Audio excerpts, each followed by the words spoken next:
தம்பி இங்க வா. சொல்லுங்கண்ணா. அண்ணா யார் தெரியுதா? தெரியலையண்ணா. ஃபங்க் குமார்ரா, கேள்விப்பட்டிருப்பிய? இல்லையே, கேள்விப்படலையே. இல்லையா?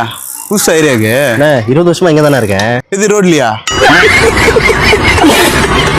அண்ணன் எப்பவுமே ஜெயில தான் இருப்பேன். இப்பதான் கேஸ், பெரிய கேஸ். அது 6 பேர் நின்றுட்டு வந்து. சரி, பாயில் எவ்வளோ வச்சிருக்க? காசுலாம் இல்லை, போனேன். ஒரு 150 ரூபா மட்டும் ஒரு கோட்டை. அம்மா திட்டுவாங்க, போனேன். அம்மா திட்டுவாங்களா? சரி, குத்துட்டு போ. போனேன், நான் கிளம்புனவா. எதுக்கு வேலை கழிச்சு நீ இங்க பசங்களை கூட்டு வரேன். இங்க இல்ல. ஏய் போடா. எதுக்கு அடிச்சு நீ? தம்பி வேறு தான்டா, சும்மா தான்டா வச்சேன். எதுக்கு அடிச்சு நீ? அப்போ சும்மாடா. புரியுதா? எதுக்கு ஆள்லாம் கொண்டு அண்ணனே எவ்வளவு பேர் ஆள் தெரியுமா? ஆளை கூட்டின்னு வரேன்ற. சரி விடு, இளரத்னம் பார்த்தல அண்ணன் பல மட்டை கேஸ் வாங்கி தான் நின்னுக்கிறேன். ஓ புரியுதா?